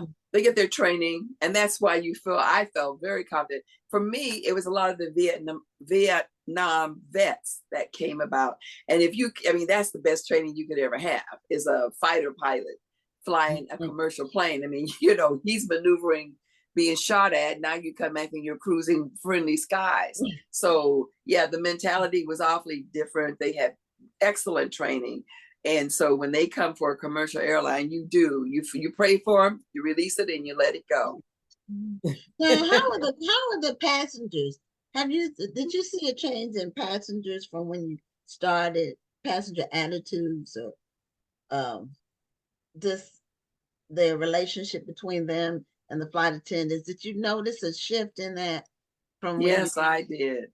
Yes, I did. And that goes along with stewardess. It also goes along with, I think, the name. I think the glamour of the name and the respect that people did. And then you also have different class of people back then. Not everybody could fly. Tickets were, so you had a different class of people that were flying back then. Now, we don't like to say it out loud, but when the deregulation came about and everybody could afford a ticket, we would say, now we have the ground Greyhound people on the airplane, and it's a different attitude of a bus than an airplane. You know, the glamour wasn't there anymore. So yes, we got different attitudes. Now they really, as I say over and over again, you just don't realize touching a flight attendant is a federal offense. And I think that the airlines need to stretch that even more, because touching a flight attendant can get you 5 to 10 years in jail. And it should. And it should, absolutely. So back then they knew. Back then they understood the threat. I think it should be widely advertised more than it is, and maybe some of these people with these bad attitudes. I was attacked in 80. A passenger was drunk, and we had her arrested. She did go to jail that night and stayed there for, I believe, almost 2 weeks. So we dealt with it in court. I did take her to court because of that, she bit me, and she also injured my back. So I did press charges. Really, because you told her to put her seatbelt on, huh? Well, actually, it was worse than that. It's all in the book, and it's a good story. But she had been jilted. Her boyfriend was supposedly taking her to Europe to marry her, and then he decided not to. And she knocked his tooth out on the airplane, and one thing led to another. Oh, so he was on the flight. Oh yes, okay. I separated him. He walked up to me with his tooth in his hand, and that's how the incident started. And we had to restrain her, and definitely had her arrested when we landed in New York. Sounds like he dodged a bullet, because right. If she was doing it before well, I don't. You know what? I don't know. He might have dodged that bullet, but the reason he decided not to marry her was because his common law wife. Oh. So he might have. Yeah. So the scandal continues. It was more than. Yeah, he didn't want to lose a lot of stuff. Y'all go ahead and order this book, because I'm sure that there's a lot more juicy parts to this story. Oh, there's a lot of, and it's not only, this book is really a lot of history also. So it's not a fluff book. Mm-hmm. It's a lot of things in there, hijacking, just the trials and tribulations that we went through dealing with racism. So I think you're going to laugh, you're going to cry, you're going to go, oh my goodness, I never knew. Those are some of the things you will say in reading Stars in the Sky. Wow, I'm looking forward to reading it. It sounds amazing. Thank you for trailblazing like you've done. And I know you say you don't have the book with you, but you do have the books behind you. I do. Hold on, I'll go off screen for a second. Okay, no problem. Okay. The magic. Okay, Stars in the Sky. This is beautiful. What a pretty cover. That is beautiful. And it's really, it is what it says it is, You have the uniform from the past. Oh, yes. Oh, yes. Y'all don't wear hats. Well, you know what? When I came on, we just were issued new uniforms, and I dodged the hat. We had a little beanie we had to wear. So it Delta kind of updated it, but we did have a beanie, or you had to wear a scarf. So there was something you had to still wear in your hair. So if you had a ponytail, you had to wear a scarf around that ponytail. Oh, okay. Now, was the beanie, did it have the company logo? Is that that was part of the whole uniform? No, it wasn't. It was just blue. Oh, it was just it was a little stretchy thing. You pull it out, put it on it's like a do-rag cap now. So yes, it's just a beanie that we had to wear. You were in full uniform then. That was amazing. So yeah, I just thought it was a fascinating, even the press release was fascinating. So I said, well, we've got to have her on the show. So we did about this. So it's just amazing to see the evolution, but you're still continuing to inspire people to get into this into this industry. And you still are glamorous. So thank you. That's why I said you wanted to make an entrance, because it was technology. No, it is. It's just the best job in the whole world, and it really is a good career. And like I said, not just being a flight attendant, not just being a captain, that you have to go into the field. There's so many different things, being a nurse, but you get to travel and you get to see the world and you get to meet different people. And there's nothing but, that's an education that you just can't even pay for. To be, in Athens, in Greece, and seeing the, the Acropolis and so forth, the history, and in Rome, and you're seeing all the biblical, going to the cathedrals. It's such an enhancement to life to be able to travel all over. And I've met presidents. I've met President Obama, President Carter, President Clinton, because of knowing a lot of interesting people that know interesting people. Awesome. Well, thank you so much, Casey. We're at the end of our time. Oh. Thank you for being a guest on the show. This is my pleasure. An amazing conversation, and just hearing about the industry. We haven't had anybody that's been in the industry on the show before, and you really shed some light on just how everything works in there, and historically gave us some good information. So thank you so much for your service, and have a great evening. Thank you so much. I enjoyed it. Stars in the Sky, Amazon Kindle, Barnes and Noble. Bye, Casey. Okay. Thank you so much. You have a wonderful evening. God bless you. Thank you, and you too. God bless you guys. Bye. Bye-bye. Okay, well, that was Casey Grant, former stewardess / flight attendant, and she blazed some trails in aviation. So our final guest, as you know, from time to time, we have bookstore owners on the show. So our final guest for tonight is the bookstore owner. She's based in California, so she's on Pacific time. Yeah, it's nice and daylight over there. The sun is still up. And her store is fairly new. It's called a multicultural bookstore, and she's in Richmond, California. I think that's where it is. And her name is Tamara. Is it Tamara? Tamara? Shiloh. Okay. Like tomorrow, but just Tamara. Tamara. Like Okay. Today, tomorrow. Shiloh. And welcome to Black Authors Matter TV. Thank you. Appreciate you inviting me. And Well, yeah, your bookstore is fairly new, is that correct? Well, the bookstore here in Richmond, I've had since for 6 years. The one in Las Vegas opened in November. Okay, so you have a second location in another state. Yes, I do. I lived in Las Vegas for about 8 years, 2000 to 2008. So I met a lot of cool people there, and one friend that I maintain a friendship with. We've always said we were going to do something together. We both have nonprofits, so we do work together in that capacity. She does literacy, and I teach Black history to kids and teachers. I teach teachers how to teach Black history all year, but I also have a after school and summer bridge program after school. So she and I have always said we were going to do something else, and so she and I are partners in the store in Las Vegas. Yeah, so this is our big hurrah.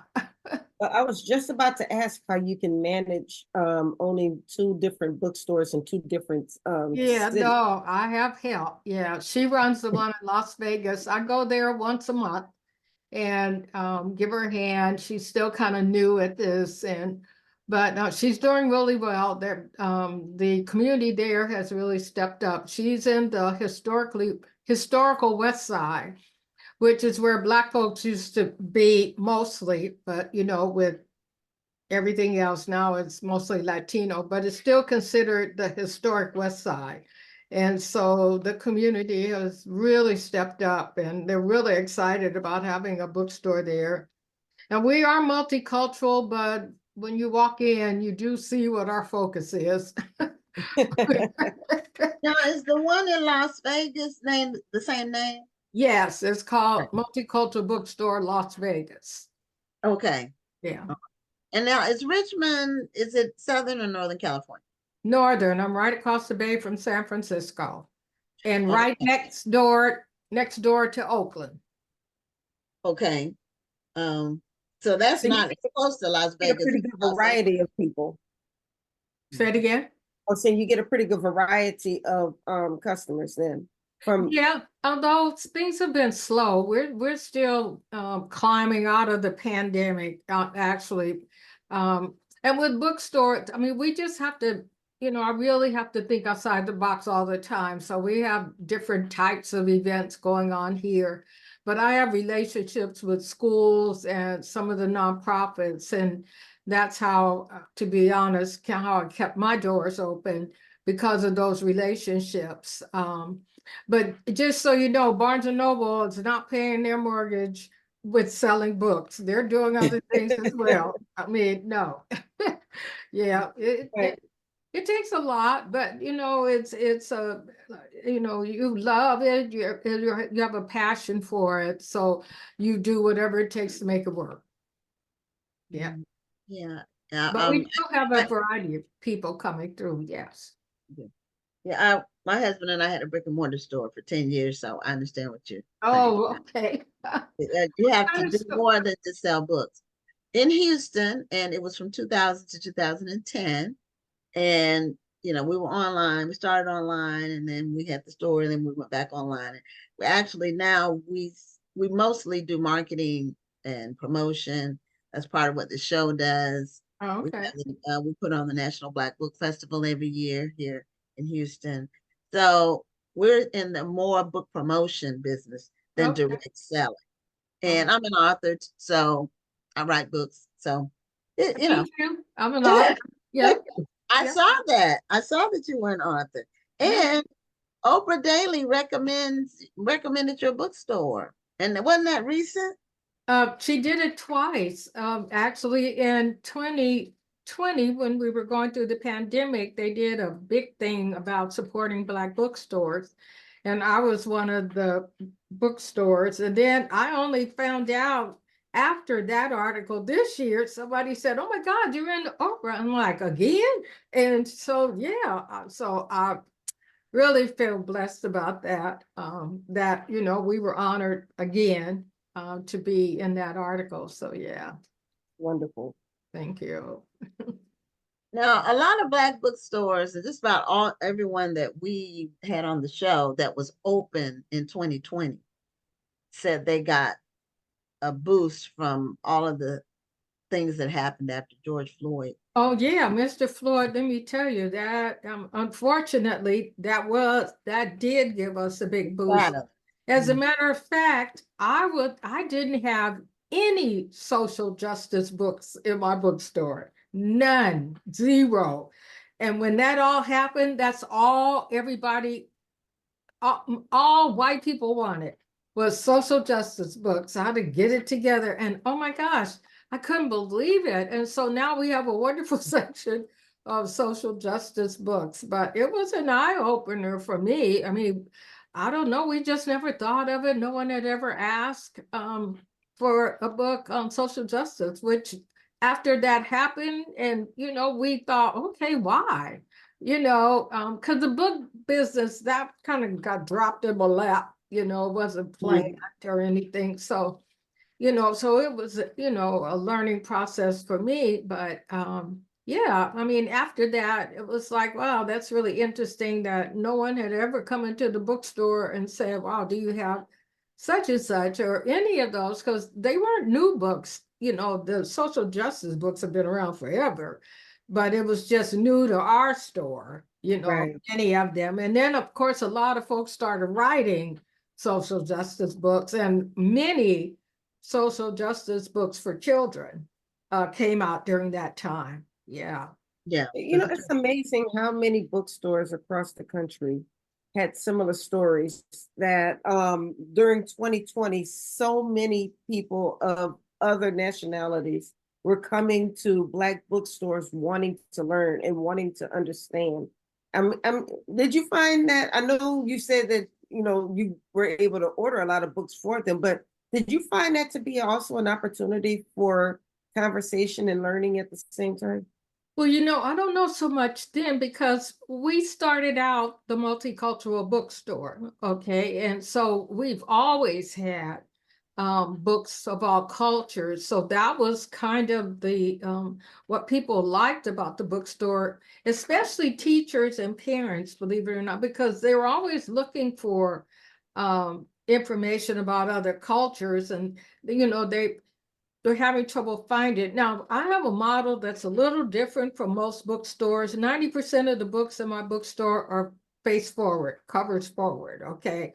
So when you walk into that bookstore, it's like WYSIWYG, what you see is what you get. I mean, kids love it because they see themselves on the covers of books where they hadn't before, especially our children. And then parents and teachers like it because they don't have to know the names of authors or the names of books because they're in their face. The covers that that we don't have like that are the adult books and some of the social justice books. But for the most part, all of the books in the store, especially all the children's books, are all face forward. So folks can, really enjoy and not have to think about it. Oh my God, what was the name of the author or what was the name of the book? And I know how that is because even as a bookstore owner, good Lord, they think we've read every book in the store. I mean, oh my You God. know what? I'm an author, and even I think that and I don't know, it's just something that pops in my mind when I'll see the bookstore manager. Have you read this? Was this good? You're I'm like, right. I didn't read it yet. Exactly. And I'll just say, no, I haven't gotten to it yet. I have a long list, it's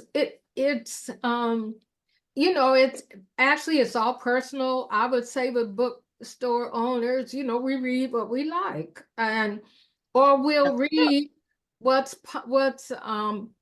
really popular because, if we have a sense of what's popular, then yeah, we're gonna read something from that book so that we can have a conversation with someone about the book, but it's not possible.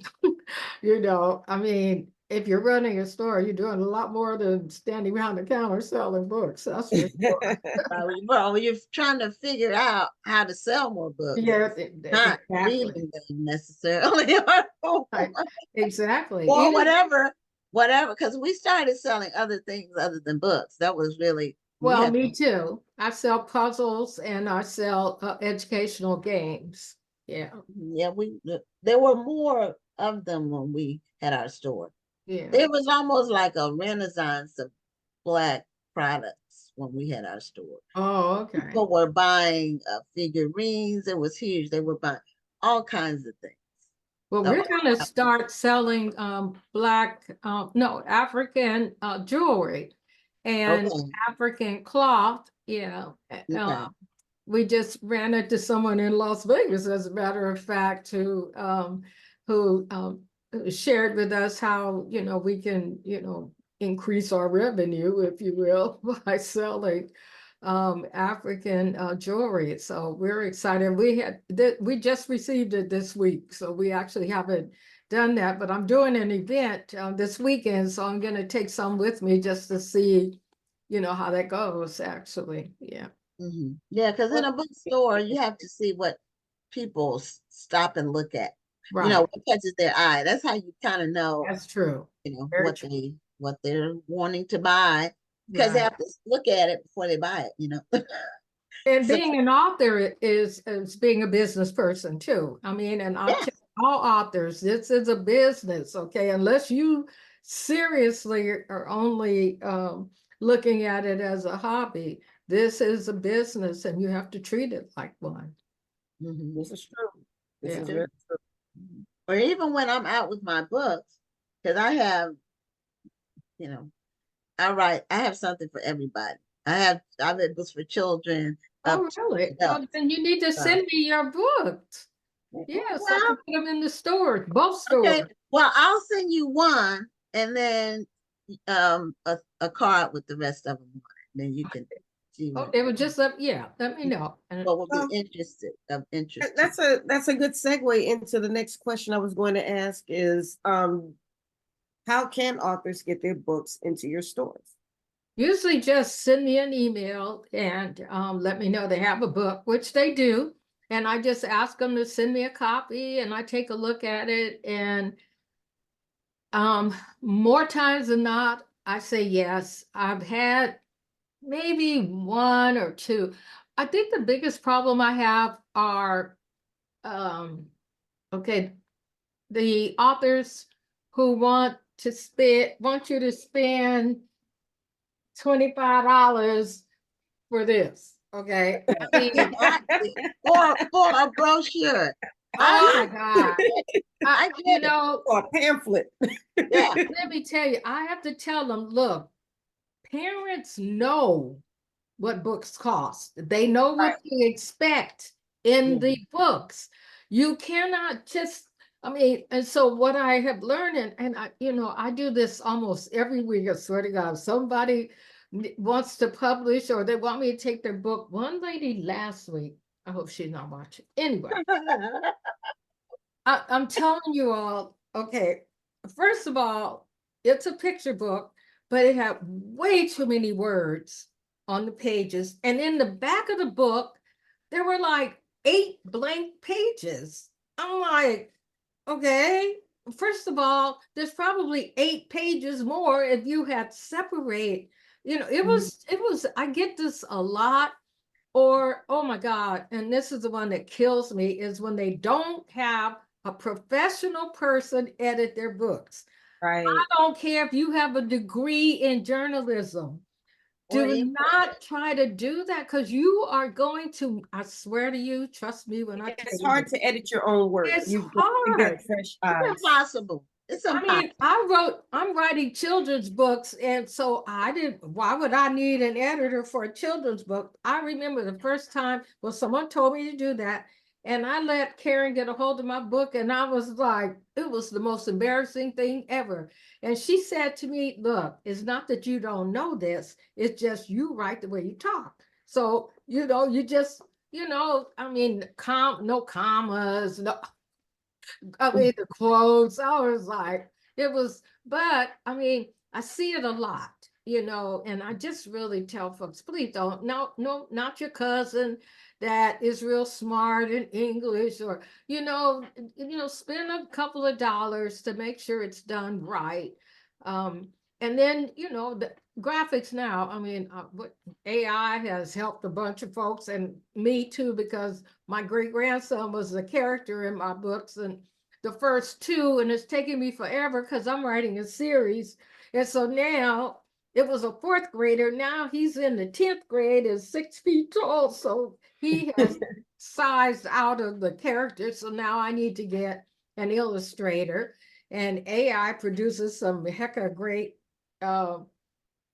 images. You do have to be careful with them because I have illustrators, real ones, who have shown me some of the flaws in AI illustrations. You have But to look at those pictures carefully because right. AI would do some crazy things to your pictures. Oh my They have God. a similar look too.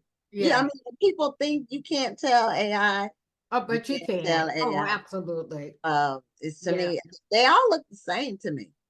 Unless you get a good one. I mean, so they create what you tell them. Yeah, When you want it to be special, you have to say a bigger nose, bigger ears, bigger mouth, fro. I don't know. They've gotten pretty good with the fros, though. I'm like, wow. But yeah, I still prefer to use an illustrator because I like my work to be unique. Yes. And I don't want to put the illustrators out of business. That's another thing too. We need illustrators. AI can't replace humans. Well, no. And, in some respects, but you're right. You're right. And I know some things, I mean, it just accumulates what's already out there. It doesn't create something new. Right. Well, that's true. It accumulates what's already been done. So if you want something different, unique, then it has to come from here or here, a heart. In the heart. Right. So, but some people, we live in a microwave society where people want everything now. They want to do everything fast. They want to do their book fast. They want to come out with a book and have it sell. And when you have that thought not to build something that's institutionally sound, but just it's like a fad, you just want to try to be something for now just to make a quick buck, then you might make a few quick bucks, but that's not a way for long-term success. That's true. In my case, okay, I am in the hurry up phase only because, for one, two books have been out for a while, and I have 5 more that need to be done, and I'm feeling behind, so I need, I do need to get an illustrator that can illustrate the first 2. And once I'm on a roll, I can finish, because I wrote these books 20 years ago before I knew anything about the market or anything about the business, and it was all clip art. But believe it or not, I sold quite a few books because they're about Black inventors and scientists. And so folks didn't know any of these people, so they didn't too much care, but it looked like they were really interested in the information, and I do, and that's my shtick right now is Black history, right? So, yeah. Well, what you said about every book needs an editor. When I do writers workshops and aspiring author workshops, and that's one of my main points. Every book needs to be edited by an editor, right? A proofreader, at least, right? And depending on the word count, it's very affordable. But you don't want to put your information out there with your name on it, and like you were saying, charging $25 for something. And those extra pages, you know what that is? Most of the KDP for Amazon, you have to have a certain number of pages for your book to publish it. And so they normally will say you can't have so many in a row that are blank. I think there's 2 blank pages in a row they might not have gone through KDP, but in order to get the word count to get the book published, and they ran out of words. Well, but see, and the thing with hers is, like I said, she called it a picture book. So there were way too many words on each page to begin with. So if she had taken even a paragraph, I mean, because, folks have to understand picture book is what it is, so it's a picture with 4 or 5 There was a way for her to be creative. Right. Yeah. To eat up those 8 pages. It was too much. It was too much. So she could have, it filled up those 8 pages easily. Okay. The moral of the story is that for independent authors who are wanting to do everything themselves, you've got to make sure that your book is going to be taken seriously by these bookstores, because it's your name on the line too. If you're selling something that's less than par, you don't want people to say, "Oh, don't go over there because she just sells anything," or her book, or the book she's selling. So I mean, your name is on the line too. So if these authors want to be taken seriously, and they want to compete with the traditionally published authors, then they've got to take the entire craft seriously, not just hurry up and write the book. That's so they right. Can I mean, put time into writing it, put time into designing it, and not just time, but money as well. Right, exactly. You can't get everything for free. Right. So what is your book? We just talking all over you. What's your book? Well, yeah, I have quite a few books. I have 7 novels. I have 17 anthologies. I've been writing for a little while now.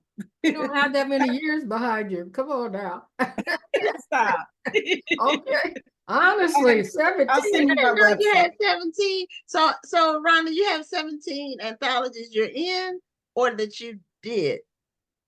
17 anthologies that I'm in. The anthology that I curated myself was A New Renaissance, right. Which is a celebration of African American fiction. So but I didn't know. See, I've been on the show. I've known Rhonda for years, and I've been on the show with her for 4 years. I didn't know she was in 17 anthologies. That's the first time I heard that number. Okay, so what's your book? I told you I was a 23-time published author. Where do you think all those books came from? Oh, I didn't know. I didn't know. I didn't focus on it like that. Oh, wow. Okay, so your book that you wrote is, Well, I have quite a few books. My first book, I write women's fiction, contemporary women's fiction. okay, So Cheating in the Next Room, A Dead Rose, Putting It Back Together, Some Wounds Never Heal, Trust, no, not, well, Trust too, but the after Some Wounds Never Heal was Twilight, Twylite, and then Trust. And then, like I said, between those books, I had all of the anthologies. And then I did A New Renaissance. Now, Cheating in the Next Room, which is my first book, this is the 20th year anniversary of that book. So I'll be re-releasing that one toward the end of the year. I'm going to kind of reimagine the story and put it back out there. okay, okay, well, send me your list too. I sure will. Okay, yeah, Yeah, and it's something that I tell people about bookstores. A bookstore doesn't make any money unless they sell a book. right, Having your book sitting on their shelf, they make nothing. Yeah, it may make you feel good. Right. You can take an But if Instagram picture nobody next to your finds book. it, yeah, so they can't afford to curate a bunch of books nobody wants to buy. How long would that last? right, not very long, as a matter of fact. That's why I say you really have to think outside the box. You do. Mhm. Yeah, You do. yeah, And so people are unless you've had a bookstore, it's hard to explain the bookstore lifestyle, ownership lifestyle to someone who has it's That's difficult to yeah. explain. And you don't do it for money. I don't know any rich bookstore owners, Thank the you. black ones anyway. Right. It has to be a passion. And if they are rich, they're doing something else. Yeah, And they were rich they have a before job. they owned the bookstore, Right, or they had right. something going on the side that made them rich. Right, And they do the Job. bookstore out of love. It's right, a love for literature and books and the industry and wanting to share with people. A lot of it is sharing with children because right, if children can adopt a love for reading, yeah, at a young age, they'll have that for the rest of their lives. right, right. That's very true. We started out a children's bookstore, actually.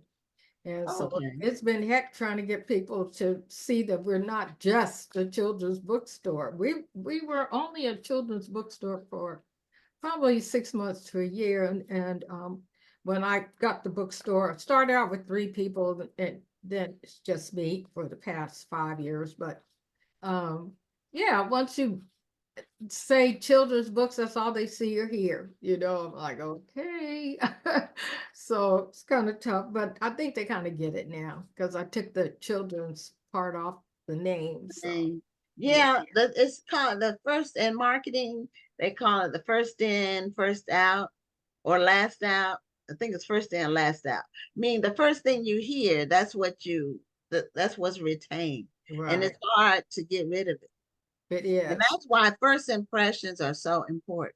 Right. We even changed the logo, so that's helped a lot too, right?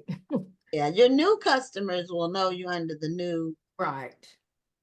umbrella of whatever you're doing, but your original people, it might take them a minute It does. to Right. get it. Well, thank you for being a guest on the show, and congratulations on having a second location. That's Thank you very exciting. much. I appreciate you. I thank you for having me. I met 2 wonderful authors, and I can add your books to my store. I'm excited about that. Yeah, so yeah, Excited about that as well. And we appreciate you coming on and sharing with us. And just bringing this is the end of the night. It's 10 o'clock at night where I am. So it's always good when we have somebody with a really enjoyable spirit to be the last guest on the show. So thank you for sharing your spirit with us. oh, not a problem. I really enjoyed this. Thank you both so much for having me, and hopefully we'll talk again soon, but be sure to send me your books. Okay, Absolutely. we'll do. Okay. Take Have care. have a great night. Thank you. You too. Okay. Bye. Bye-bye. Well, that's the end of our show for this week. Get ready for next week's amazing Black Authors Matter TV award show. It's going to be absolutely fantastic, and you'll get to support the winners, the ones you know and the ones that are new to you. And it starts at 7 like the show. The whole show will be nothing but awards. And if you haven't had a chance, go on our Facebook page and look at the promo video about the award show. That'll give you an idea of what to expect. But this will be our 4th award show, and it's very exciting. So that's all we have for this week. Rhonda, do you have any parting words? Nope, just keep reading. Thank you so much for helping us to grow the show and to support so many authors. And thank you for supporting us. We appreciate you. Okay, I'm Gwen Richardson signing off. We'll see you next week on another episode of Black Authors Matter TV. And I'm Dr. Rhonda Lawson. Have a wonderful evening and a great week. Thank you for tuning in, and join us next Tuesday at 7 p.m. Central, 8 p.m. Eastern for another edition of Black Authors Matter TV.